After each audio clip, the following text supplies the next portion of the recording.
why can't children vote in the elections? That's a very good question. Thank you for asking it. I think there are age restrictions on a variety of things. You can't drive, you can't get married until you're a certain age. So it's understandable that you'd set some age limit. Whether the current age limit of 18 is the right one is a different question. The Labour Party would actually lower the age of voting to 16, which I think is a reasonable age for people who are interested. And I think children in particular, in relation to the climate crisis, have shown that they can not only understand issues, but often come to better conclusions than a lot of the adults. My name is Danny Goff. I'm 12 years old and I go to Ballycanoe National School in Gorey, County Wexford. If you weren't in politics, what would you be doing right now? Ballycanoe I know very well, and it's a lovely school and a great area around it, environmental area. I would, if I wasn't in politics, I reckon I'd still be doing what I started to do, which was to teach. I started my working life as a primary teacher and I loved teaching. And I would imagine, had I not followed a political route, I'd still be teaching in a school in County Wexford, not unlike your own. What party would they vote for if their own party did not exist? That's a hard one.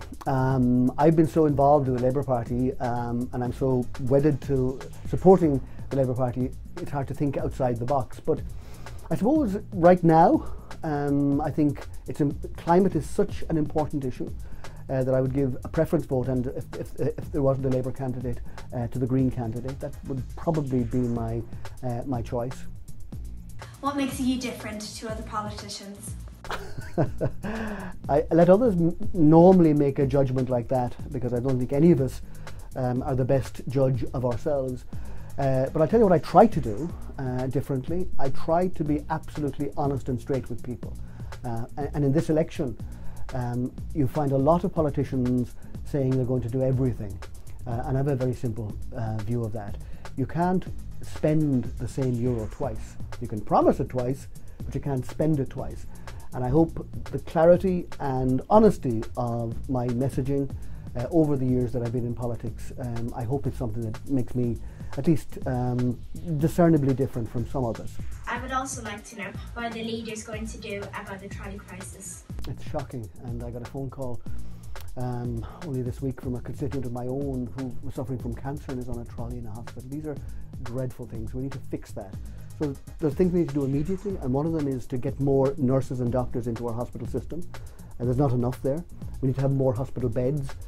They reckon about 2,500 more beds, so that we have staff and beds available for everybody who needs treatment. It's going to be more money, that's true, and that goes back to the previous question about being honest about what needs to be done.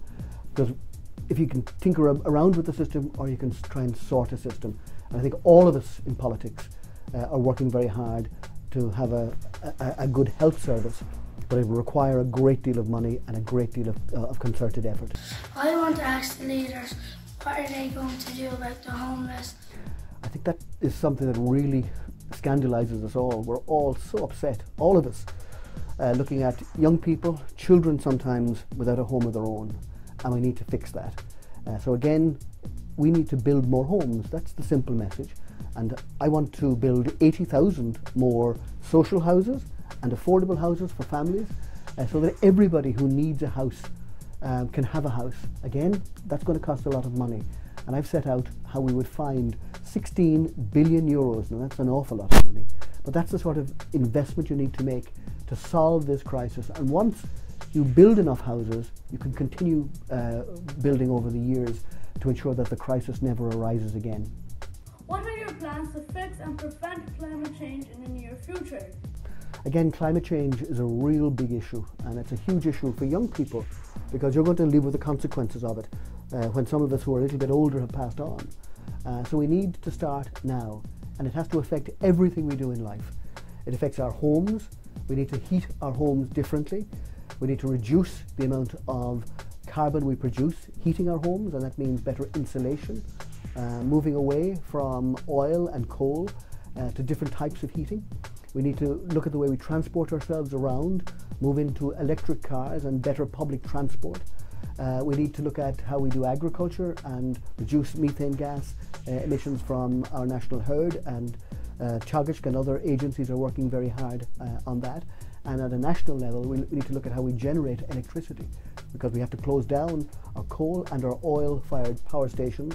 We need to stop drilling for oil and exploring for oil onshore and offshore. So these are very big items that will change the way we live, but we need to do that if we're going to give your generation a safe and secure future that doesn't risk our habitat, our biodiversity, and indeed ourselves into the future. Now I'd like to know what you do in your spare time. I'd love to have some free time right now. The general election is a very, very busy time, and I suppose every hour is accounted for. So I like to get back to Wexford. I like to just meet with my friends, discuss what's going on, reconnect, and it's very important to maintain those friendships and those relationships. I love sport, so normally I would have gone to the Rugby International. Unfortunately, because of the election, I couldn't, but I'd like to go to rugby matches. I like to go to hurling matches, particularly ones where my own home county of Wexford are playing. So enjoying sport and staying in touch with my friends, they're the things I enjoy most. If you were a superhero, what one would you be? I don't see myself as a superhero, I'm afraid. I hope that I would be somebody who would make a difference but be honest about it. So I don't know whether it's a Superman or a Batman figure I would be. Probably not the Batman, who's a dark side, but I'd let you decide what actual figure I would be.